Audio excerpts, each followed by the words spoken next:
it is in New York City, Chicago is not doing any better. It was yet another deadly, bloody weekend there. 52 shootings and 70 shooting victims. 12 people killed. No end in sight of the violence. Jason Rantz is in Seattle radio talk show host.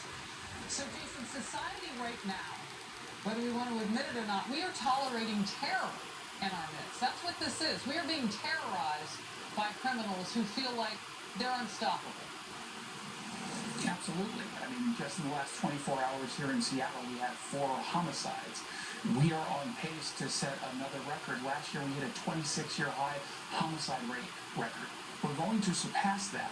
And what's curious is the way that individuals who are all political decide to respond to this, right? So on the one hand, if it is black teenagers or black men who are getting shot to death, don't really have a big conversation about that. Then when we have the cases in New York that you just played, well, when a gun isn't used, we don't have a conversation about that.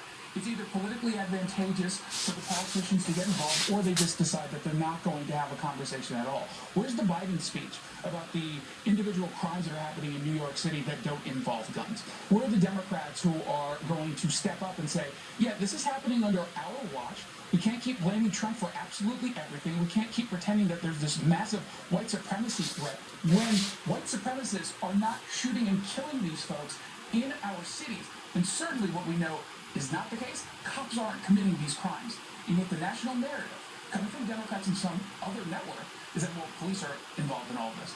Police are the ones who are responsible for the crime on our streets. It's nonsense.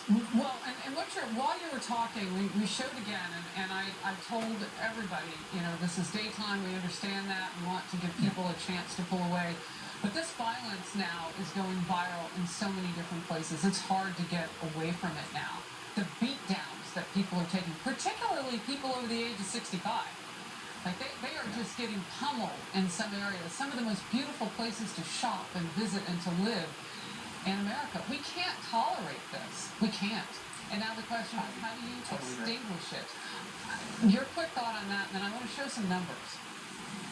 Yeah, you have to make really big changes in a very big way. You have to send a message that this kind of shift from criminals feeling emboldened doesn't just go away overnight. And so you have to be very clear that we're allowing police to do their jobs, show them doing their jobs, and then on the other hand, make sure we're putting the pressure on the prosecutors and the judges to do their jobs. Because police can do everything they can make the arrest, but if we're not keeping these criminals in jail and instead releasing them to music therapy and other restorative justice programs, nothing's going to change. Well, look, and I'm starting to do a countdown now. How many days will it take before Black Lives Matter, the organization, actually organizes a protest to what we saw in Chicago? People of color, it doesn't matter what they look like. They're not dying at the hands of cops, right? So I guess they don't protest that? Wow, okay. Yeah, of course not. Because they're not about saving black lives. They're about dismantling police departments. And we've seen the dismantling of police departments. Yesterday in Washington State, we have new laws, Seattle-based laws that went statewide that dramatically reimagines policing, and there's going to be more victims as a result. Reimagine? Yeah. According to a new poll, only 39% of people approve of how President Biden is handling crime. 37